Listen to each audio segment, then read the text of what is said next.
this video is about trainees coming back to clinical practice after time out. Brilliant. Okay, this is such an important topic. I think up until around 5 years ago, we just assumed people would come back on day one, they might be on call or doing whatever on the wards, and all would be fine. But we found out that it's quite a learning curve when you come back. Lots and lots of practical, even psychological hurdles to overcome. So hopefully this video is going to be really looking at those things in some detail.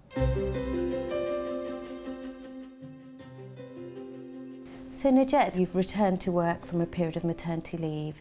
I'm really interested in how you're feeling before your return and what your thoughts had been.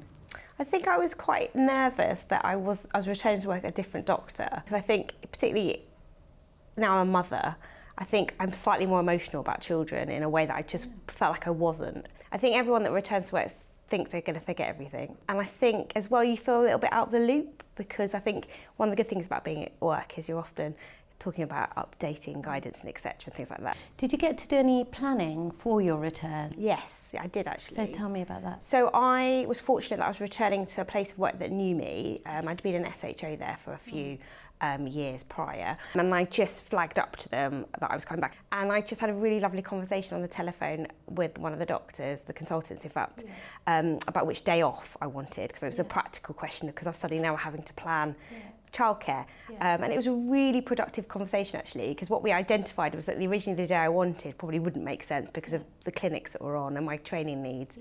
And then we just talked a little bit about how maternity leave had gone, really kind of a chilled conversation. And then I did the return to work course in about February. I was due to go back in March.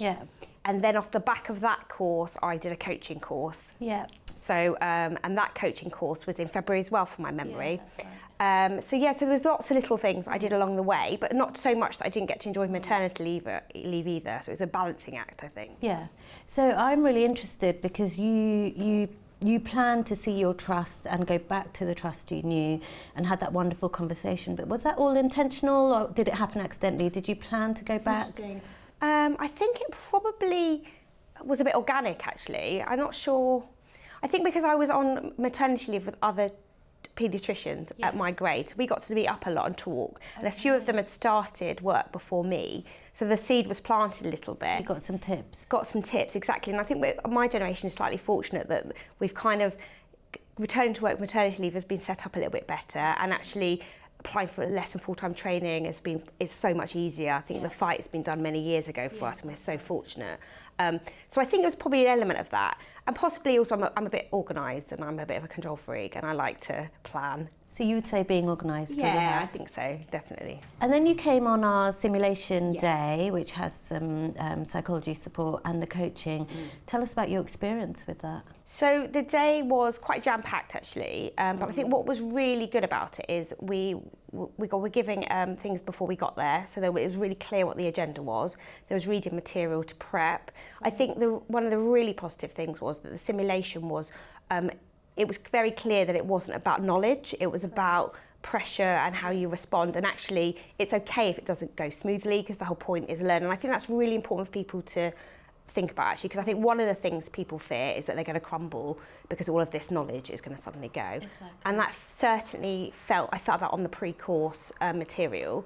And then the day started with looking at how guidance might have changed whilst we've been on maternity leave, and it doesn't actually have to just be maternity leave. And I think that's a really important point, that lots of people I met on the course had come back from academic time off. Some of them had reasons off for health reasons. There were people from maternity leave as well. I think what was lovely was that we all met for coffee beforehand and swapped stories. And did you find there was any common themes? Yes, massively. Despite what you were coming back from? Absolutely. Brilliant. The common theme, despite, no matter what your comeback was, have I forgotten everything? How am I going to do? And then the coaching program's a new program. Yes. I'm really interested to hear your experience with that. What was really interesting about it, I think it got us thinking in a different way about our personalities and how we respond to stress, and actually how we could not change ourselves, but identify quite early on that actually it's okay if you're not going back the same person. It's okay if you have to leave on time. Yeah. It's okay if you have certain things that are slightly different, and it's okay to speak up. Yeah. And I think it was quite an empowering course from that point of view, because there was a lot of exercises that you got to do with people, and there was a lot of common themes that came out. Tell me how the first week was and your experience. So it was brilliant. I've actually really enjoyed being back at work. Good.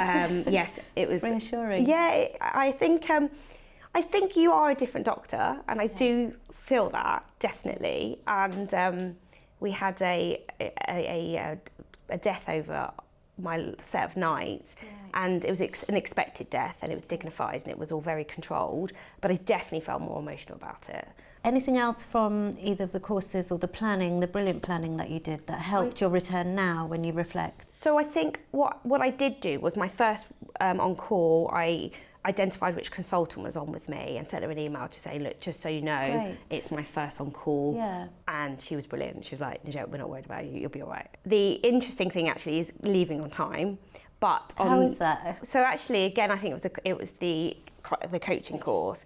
I'm just very clear that on a Monday, Tuesday, I have to leave on time, and I do. And I've got a clinic, and my consultant is brilliant. And lots of trainees find that conversation really hard. They come to either the coaching or the return to practice course and tell us that we're worried about saying that. How did you get over that? It was just fine.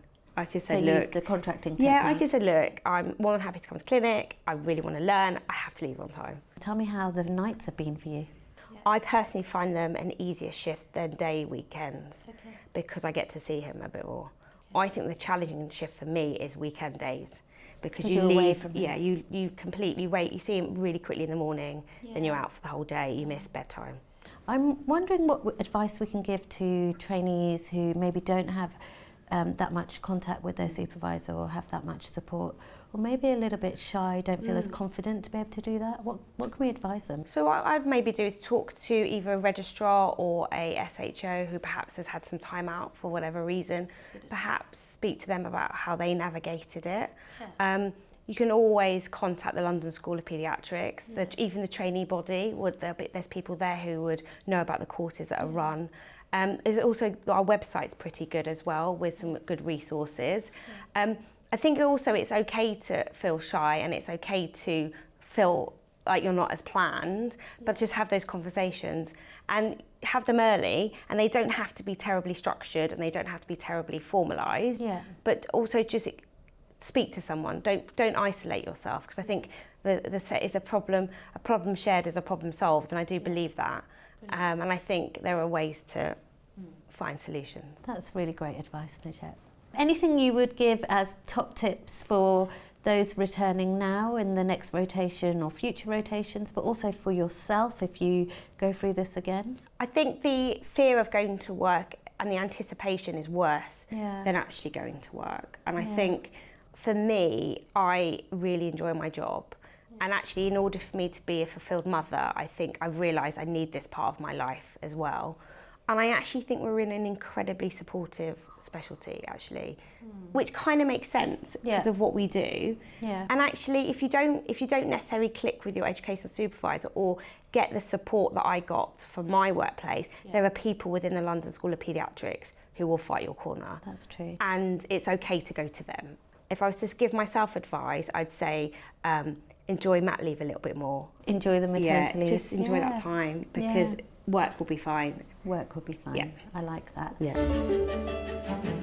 So we've just heard from Najette, really heard about the things she planned herself and how it impacted her return, and I think there's lots of learning from that. I've been running a return to practice program for 6 years, and the one thing that comes out is there's this anxiety about coming back, thinking that they've lost their skills, thinking about loss of confidence, and really feeling that they're a different person coming back, and I feel we've got a responsibility to support that.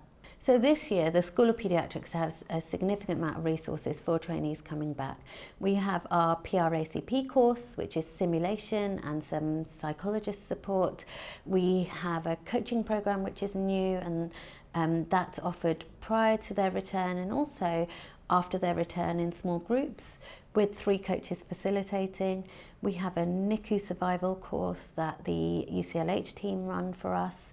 and we have funding to actually create a bespoke package for each trainee to return.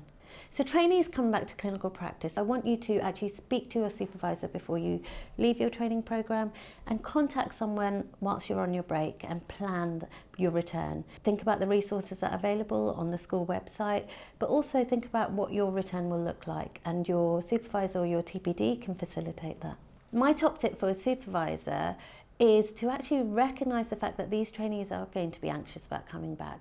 They may not be able to perform as well as that you would expect in the beginning, and actually it's our responsibility to support them, and there's lots of resources available. They can access these resources through their trusts or the School of Paediatrics.